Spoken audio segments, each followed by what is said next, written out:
Dikatakan sebab seperti tubuh tanpa roh, ya, seperti tubuh tanpa roh adalah mati.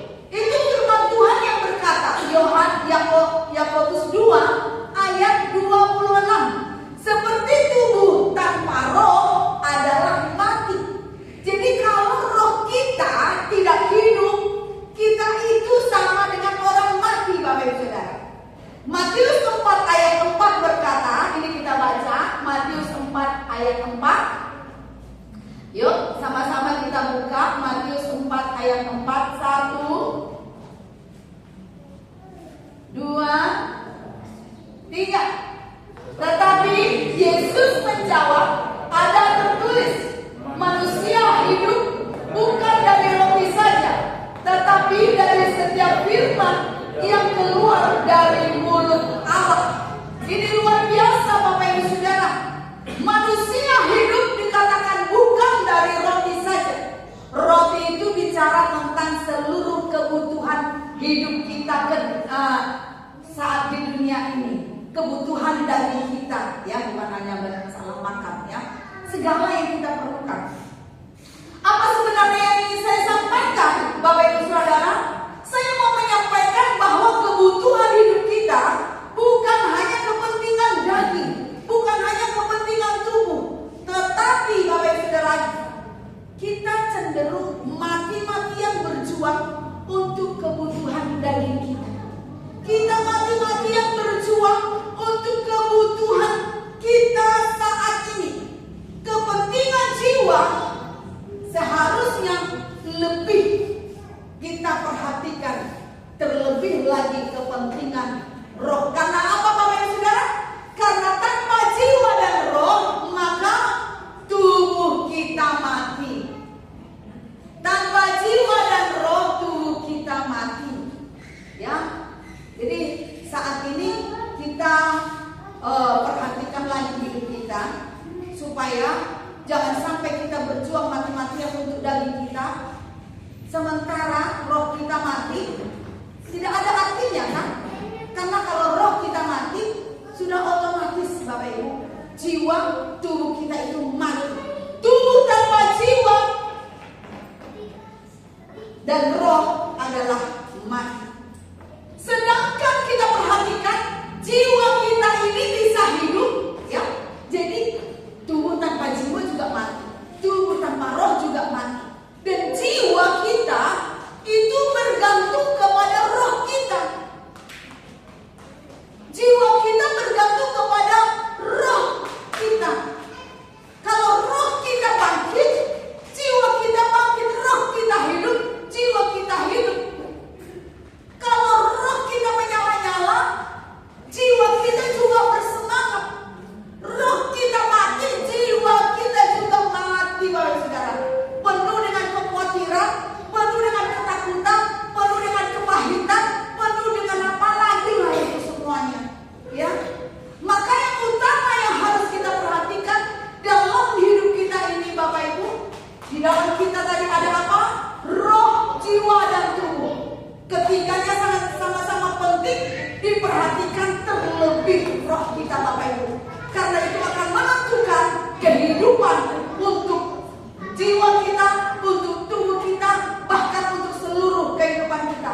Firman Tuhan yang sudah kita baca berkata bahwa manusia bukan hidup dari roti saja, tetapi dari setiap firman yang keluar dari mulut Allah. Firman Allah yang menyehatkan, yang merawat, yang menumbuhkan roh kita. Itu yang akan memastikan bahwa Bapak Ibu Saudara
jiwa dan tubuh.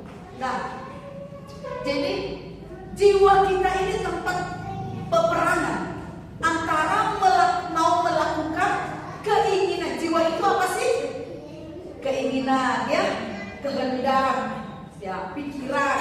Nah, jadi di dalam jiwa kita ini terjadi peperangan untuk memilih mau mengikuti kehendak tubuh atau mau mengikuti kehendak roh.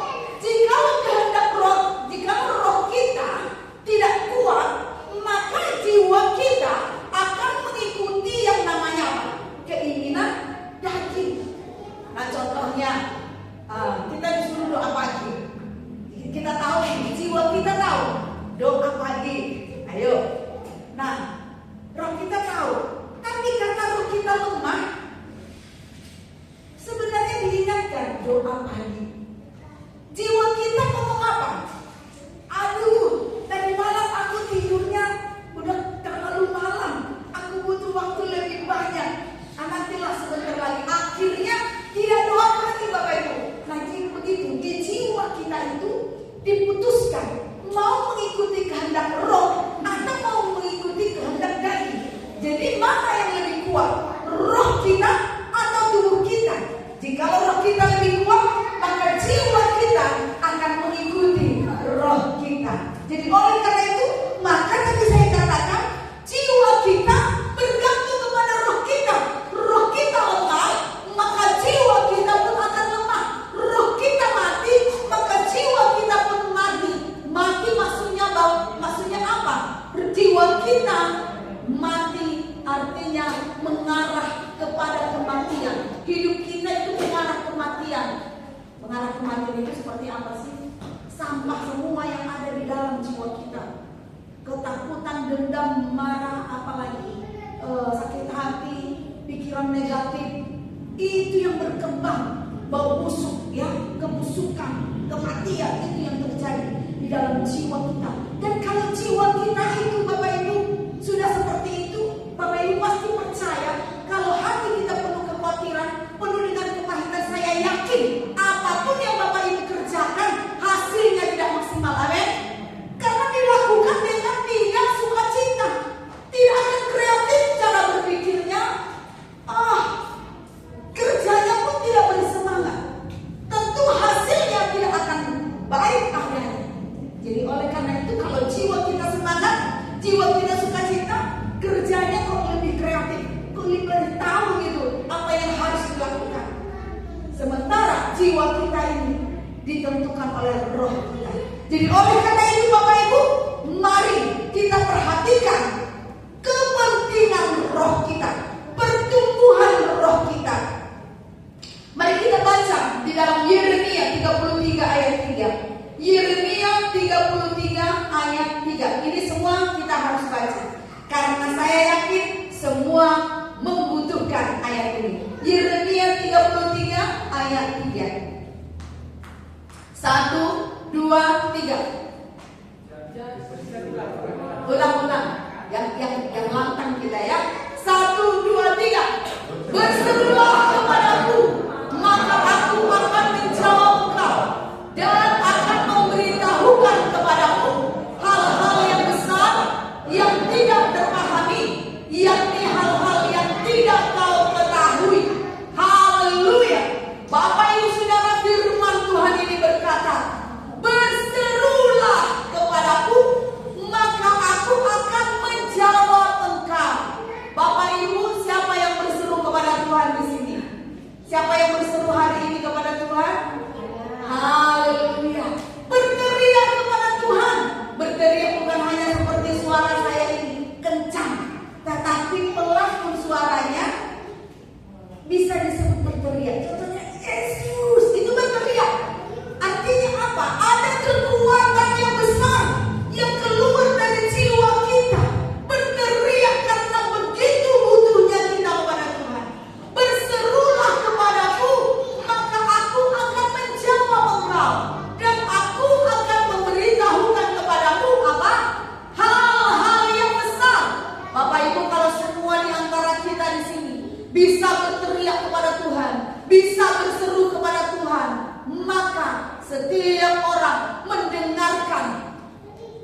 suara Tuhan.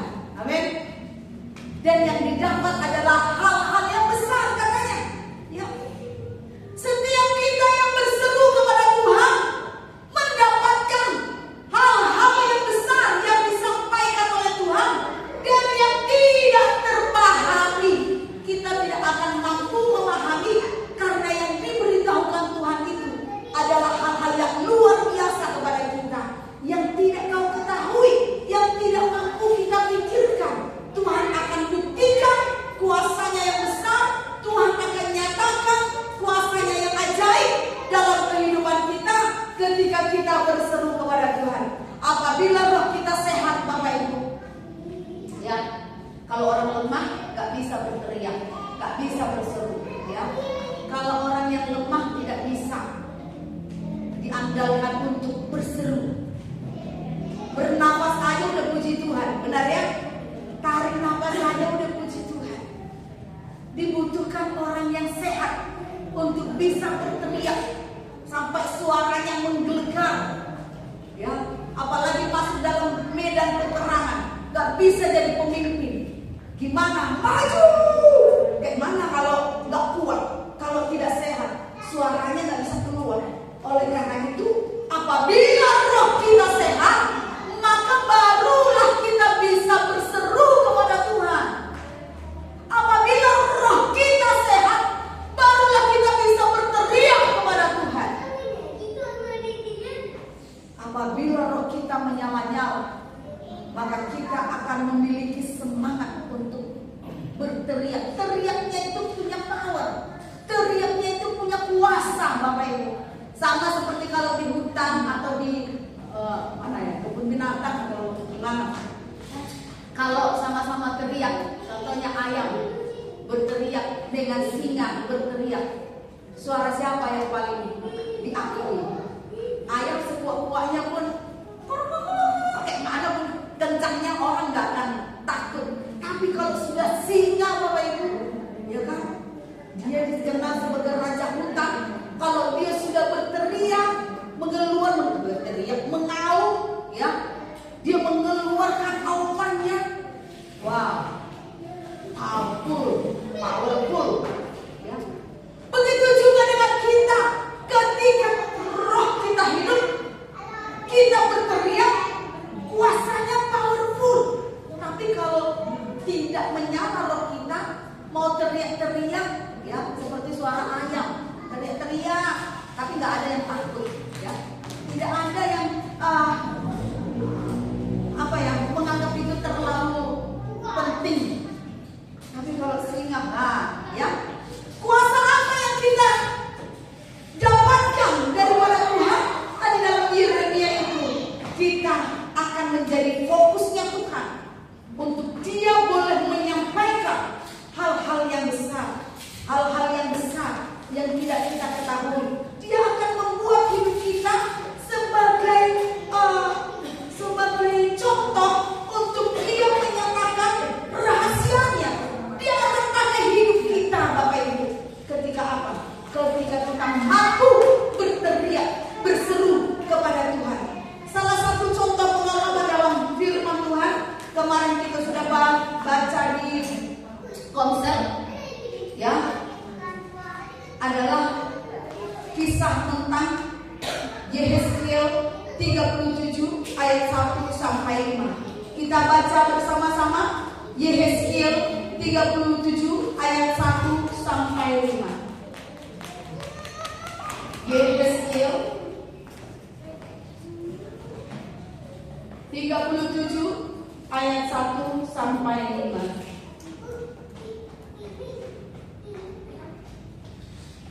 Saya baca ayat yang pertama, Bapak Ibu Saudara, ayat yang kedua demikian selanjutnya. Kebangkitan Israel. Lalu kekuasaan Tuhan meliputi aku, dan Dia membawa aku keluar dengan perantaraan rohnya, dan menempatkan aku di tengah-tengah lembah, dan lembah ini penuh dengan tulang-tulang. Ia membawa aku pada tulang-tulang itu seperti sendiri, dan sungguh amat-amatnya berkabut di lembah itu. Ia tulang-tulang itu amat-amat. Lalu Ia dapatkah tulang-tulang ini dihidupkan kembali? Aku menjawab, ya Tuhan Allah, Engkaulah yang mengetahui. Lalu firman-Nya kepadaku, bernubuatlah mengenai tulang-tulang ini dan katakanlah kepadanya, hai tulang-tulang yang kering, dengarlah firman Tuhan. Ayat 5, beginilah firman Tuhan Allah kepada tulang-tulang ini, aku memberi nafas hidup di dalammu supaya kamu hidup kembali. Jadi intinya kisahnya, tulang-tulang kering itu menjadi hidup kembali. Apa yang mau kita perhatikan? Kenapa bisa tulang-tulang kering menjadi hidup kembali? Dalam ayat yang pertama dikatakan di sana, lalu kekuasaan Tuhan meliputi aku dan membawa aku keluar dengan perantaraan rohnya. Jadi bagaimana caranya supaya tulang-tulang kering bisa hidup kembali? Yang pertama adalah harus dikuasai oleh roh dulu. Bagaimana kita bisa mengubah keadaan? Yang pertama adalah kita harus dikuasai oleh roh. Itulah sebabnya pentingnya roh daripada yang lainnya untuk menghidupkan hidup kita. Jadi Yehezkiel pertama dikuasai oleh Roh Kudus. Dia dipimpin oleh Roh. Kemudian barulah ayat yang kedua, ia membawa aku melihat tulang-tulang itu berkeliling-keliling dan sungguh amat banyak bertaburan di lembah itu. Lihat, tulang-tulang itu amat kering. Sangat banyak tulang kering. Jadi kalau orang yang tidak dipenuhi dengan kuasa Roh Kudus dibawa kepada permasalahan-permasalahan, maka dia tidak akan mampu, Bapak Ibu. Tetapi karena Yehezkiel sudah dipenuhi dengan kuasa Roh Kudus, dia dibawa kepada tulang-tulang kering. Ya. Dan apa yang terjadi ketika diperlihatkan tulang-tulang kering? Ayat yang ketiga, Tuhan berkata, hai anak manusia, dapatkah tulang-tulang ini dihidupkan kembali? Yehezkiel menjawab, ya Tuhan Allah, Engkaulah yang mengetahui. Bapak Ibu, jika kita tidak dipenuhi dengan Roh Kudus, kita dibawa ke posisi tulang-tulang kering. Ibaratnya kalau tulang kering itu bicara tentang tulang kering. Kalau bicara ekonomi minus. Kalau bicara tentang kesehatan merosot. Kalau bicara tentang rumah tangga berantakan. Kalau bicara tentang bisnis bangkrut, ya, seperti itu. Kalau kita diperhadapkan seperti itu, maka apa respon kita? Kalau kita diizinkan mengalami kondisi seperti itu, apa respon kita? Diizinkan keluarga berantakan, diizinkan bisnisnya bangkrut, diizinkan ekonominya minus, apa respon kita, Bapak Ibu? Kalau kita tidak dikuasai oleh Roh Kudus, saya percaya akan semakin matilah kita, akan semakin hancurlah kita. Tetapi ketika seseorang dipenuhi dengan Roh Kudus, maka ketika dia diperhadapkan dengan keadaan itu, Tuhan bertanya, hai anak manusia, dapatkah tulang-tulang ini dihidupkan kembali? Kalau kita bukan orang yang dipenuhi Roh Kudus, kita akan bersungut-sungut, ya. Bagaimana caranya? Bagaimana mungkin tulang kering bisa hidup kembali? Bagaimana caranya bisnis yang bangkrut bisa hidup kembali? Bagaimana caranya penyakit yang sudah parah seperti ini bisa sembuh? Bagaimana caranya? Masa Tuhan nggak tahu sih? Itu yang akan kita lakukan. Tidak perlu ditanya, tentu saja tidak bisa pulih. Tetapi karena dia penuh dengan Roh Kudus, dia berkata apa? Ya Tuhan Allah, Engkaulah yang mengetahui. Artinya apa, Bapak Ibu Saudara? Tadi Matius 4 ayat 4 kita sudah baca. Apa dikatakan? Manusia hidup bukan dari roti saja, tetapi dari firman Allah. Inilah yang dimaksud dengan manusia hidup dari firman Allah. Kalau melihat kondisi tulang kering, dia akan semakin mati. Tetapi dia berkata, ya Tuhan Allah, Engkaulah yang mengetahui. Sesuai dengan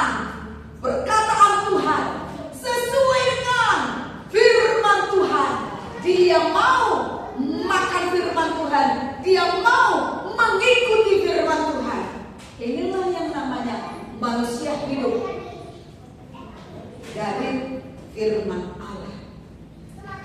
Dia tidak hidup dari keadaan yang nyata, tetapi dia hidup dari janji-janji Allah. Katakan haleluya. Jadi ketika kondisi kita kering, ketika gereja kita merosot, ketika keluarga kita merosot, bisnis kita merosot, kalau kita dikuasai Roh Kudus ternyata masih bisa hidup kembali. Amin. Amin. Haleluya. Bapak Ibu Saudara, kita sudah baca dalam ayat 5, akhir daripada tulang kering itu hidup kembali. Ketika dia menyampaikan, ketika Yehezkiel bernubuat, ketika Yehezkiel berseru, maka langsung baru saudara terjadi perubahan, terjadi pemulihan dari yang kering menjadi hidup kembali dalam nama Tuhan Yesus. Itu menjadi hal yang tidak mustahil terjadi kalau kita semuanya memiliki roh yang sehat, memiliki roh yang menyala-nyala. Saya rindu kita semua bisa mengalami hal ini. Tanpa roh yang hidup, kita akan semakin mati. Jiwa kita akan semakin mati. Yehezkiel, karena roh yang hidup, dia tidak komplain tentang apapun juga. Dia tidak bersungut-sungut tentang apapun juga. Dia tidak mengeluh, kenapa aku dibawa ke tulang kering ini? Dulu saya pernah bersaksi kepada Bapak Ibu Saudara ketika saya pertama di sini. Saya tidak pernah lupa, karena itu menjadi pengalaman penting buat saya. Ketika saya pertama di sini, saya berdoa itu, Tuhan tunjukkan kalau kota ini seperti padang pasir yang luas. Apa yang saya lakukan? Saya bersungut-sungut kan, Tuhan, 4 langkah aja, 8 langkah aja, saya tidak akan mampu. Kan Tuhan ngomong, dia bawa ke padang pasir. Begitu panas, tidak ada pohon-pohon, Bapak Ibu. Tidak ada pohon-pohon, lalu Tuhan suruh saya harus mengelilingi.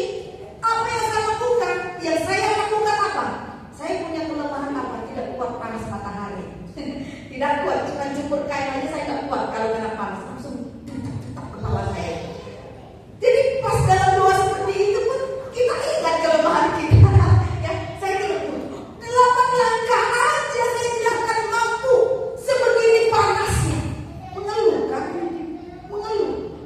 Rohnya kurang bangkit. Tapi di situ Tuhan menjelaskan, bukan kamu yang akan berjalan, tetapi itu ditunjukkan sebuah mobil, dan itu artinya mobil itu adalah kuasa Roh Kudus yang akan mempercepat. Kalau kamu pakai langkah kakimu mau sampai tahun apa ini tidak akan nyampe, tidak akan selesai. Tetapi dengan kuasa Roh Kudus percepatan bisa terjadi. Amin. Oleh karena itu Bapak Ibu, hari ini saya mengingatkan kepada kita semua supaya kita kembali mengingat bahwa segala sesuatu akan bisa diubahkan kalau kita punya roh yang bangkit, kalau kita punya roh yang hidup. Sekarang pertanyaannya Bapak Ibu, gimana caranya? Gimana caranya supaya roh kita bangkit? Gimana caranya supaya roh kita hidup?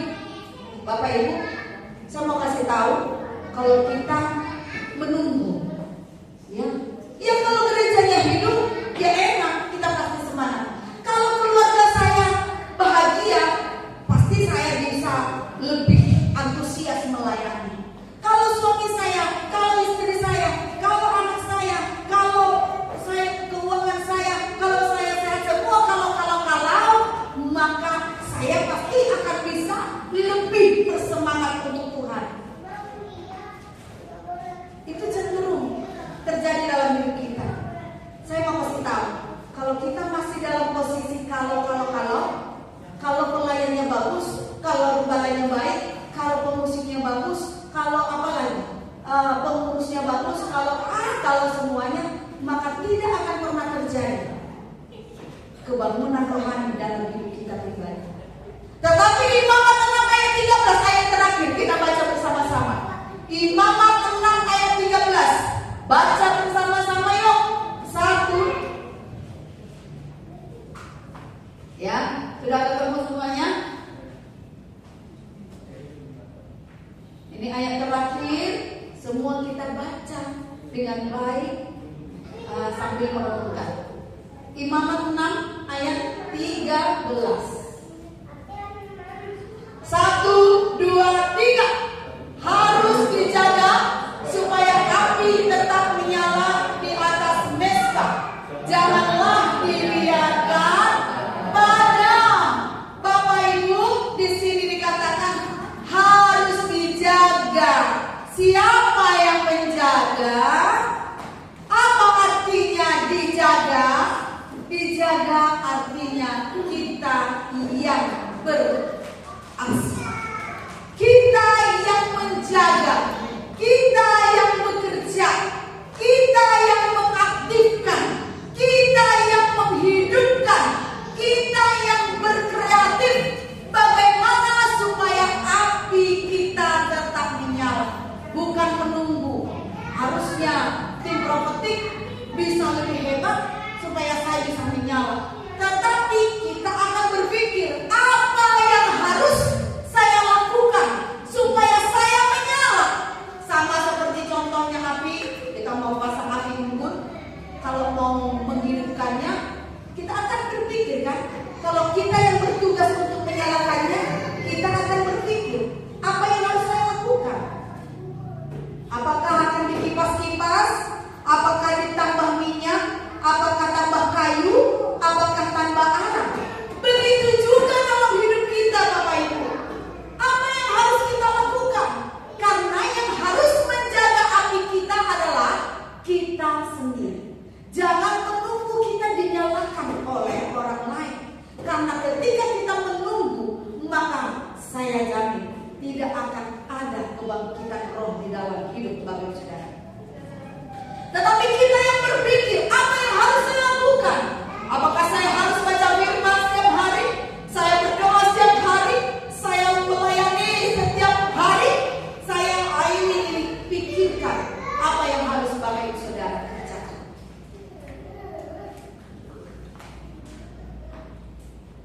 Kalau nggak mau memikirkan, maka roh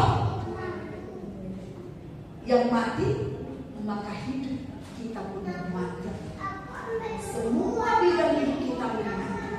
Jadi oleh karena itu Bapak Ibu, hari ini saya mau ajak kita semua fokuskan dulu kebangkitan rohmu.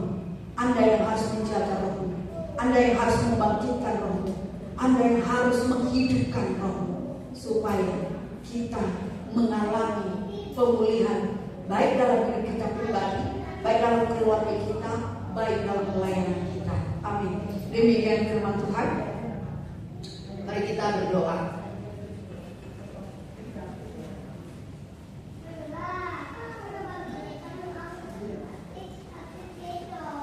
Biarlah untuk hari-hari ke depan kita semua yang mendengarkan kebenaran firman Tuhan pada hari ini mulai memikirkan apa yang harus saya lakukan supaya rohku hidup.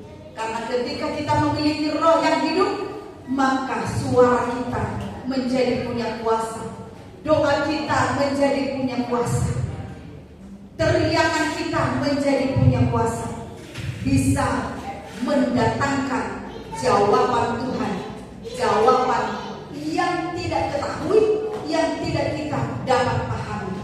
Haleluya.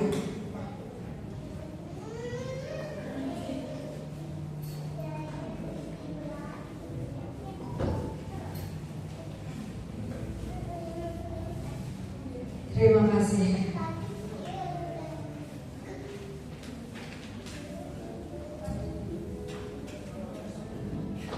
Kita nyanyikan pujian ini, apapun yang terjadi.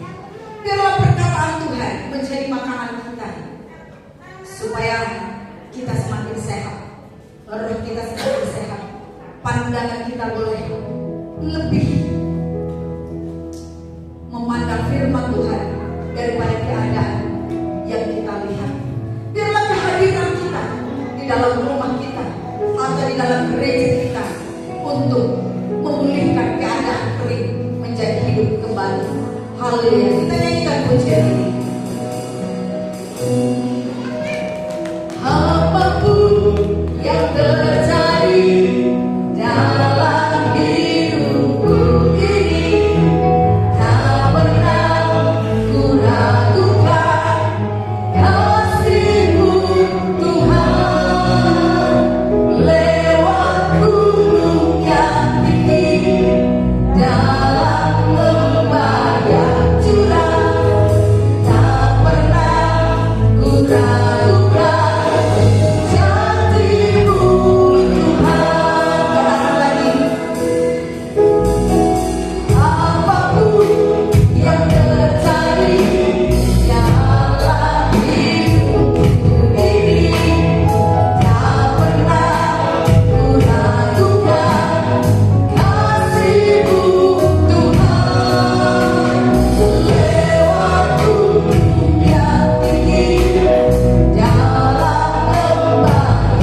Puji nama Tuhan, kita diberkati firman Tuhan pada malam hari ini supaya roh kita semakin kuat dan semakin ternyata menjelang datang Tuhan yang kedua kali.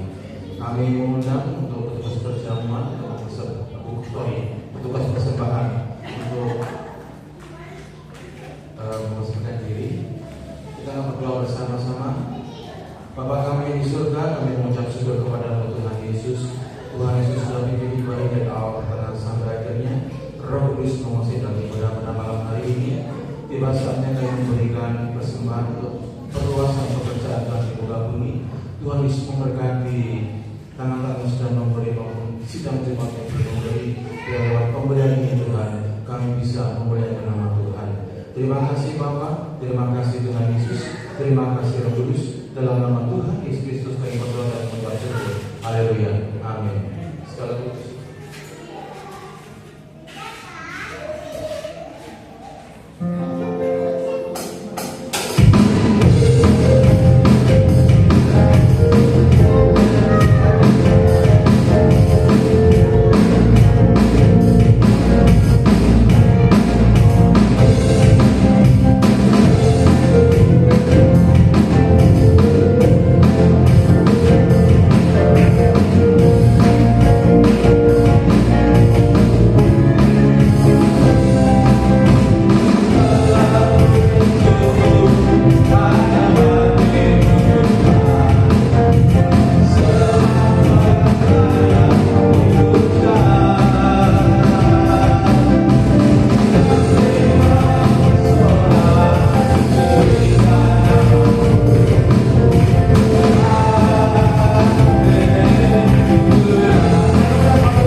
Hari Minggu ada ibadah sekolah minggu dan kembali jam 5 sore ada ibadah raya bertempat di gereja GBAB Bunga Bangka Makassar.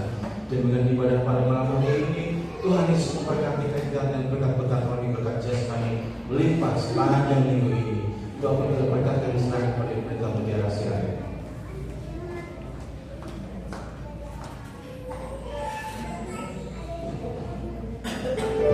Haleluya, mari kita bangkit berdiri, kita berikan kemuliaan buat Tuhan kita. Haleluya.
Dan terima kasih untuk semua berkat yang Tuhan telah sediakan bagi kami untuk minggu ke depan. Kami mengucap syukur kepadamu untuk keluarga kami yang Tuhan sertai, yang Tuhan lindungi, yang Tuhan berkati.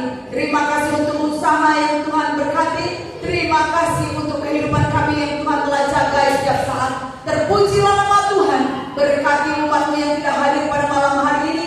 Kasih setia Tuhan menjamah hidup mereka dalam nama Yesus. Dan hamba-Mu berdoa untuk seluruh umat-Mu dalam segala pergumulan mereka, apapun pergumulan mereka di hadapan-Mu. Saat ini Kau mendengarkan seruan mereka dan menjawabnya di dalam nama Yesus. Terima kasih Bapa. Berkati anak-anak-Mu yang sudah melayani. Tuhan tambah-tambahkan kasih karunia untuk lebih lagi mengenal hati Tuhan, untuk bisa memberikan yang terbaik untuk Tuhan di dalam nama Tuhan Yesus. Terima kasih. Haleluya. Mari Bapak Ibu Saudara arahkan hatimu kepada Tuhan kita. Kita akan terima berkat dari Bapa kita, sumber segala berkat. Haleluya, haleluya. Dicurahkannya kuasanya atas hidupmu, dimahkotai engkau dengan kebenarannya, dipenuhinya engkau dengan rohnya. Biarlah diubahnya rohmu menjadi baru, hatimu menjadi baru, jiwamu menjadi baru, tubuhmu menjadi tubuh yang baru, yang disehatkan, yang dipulihkan di dalam nama Tuhan Yesus. Diberkatinya tanganmu sehingga apa yang kau kerjakan dibuatnya berhasil di dalam nama Yesus. Diberkatinya hati dan pikiranmu sehingga mampu memegang setiap perkataan Tuhan di dalam nama Tuhan Yesus. Apa yang kau percayai terjadi di dalam kehidupanmu dalam nama Tuhan Yesus. Damai daripada Allah Bapa, cinta kasih dari Tuhan Yesus, dan persekutuan dari Roh Kudus menyertai kau dari sekarang sampai selama-lamanya. Tuhan Yesus memberkati. Amin. Bapa kami yang di surga, dikuduskanlah nama-Mu, datanglah kerajaan-Mu, jadilah kehendak-Mu di bumi seperti di surga. Berikanlah kami pada hari ini makanan kami yang secukupnya, dan ampunilah kami yang bersalah kami, seperti kami juga mengampuni orang yang bersalah kepada kami. Dan jangan membawa kami ke dalam pencobaan, tapi lepaskanlah kami daripada yang jahat. Karena Engkau yang punya kerajaan, dan kuasa, dan kemuliaan sampai selama-lamanya. Amin. Selamat malam,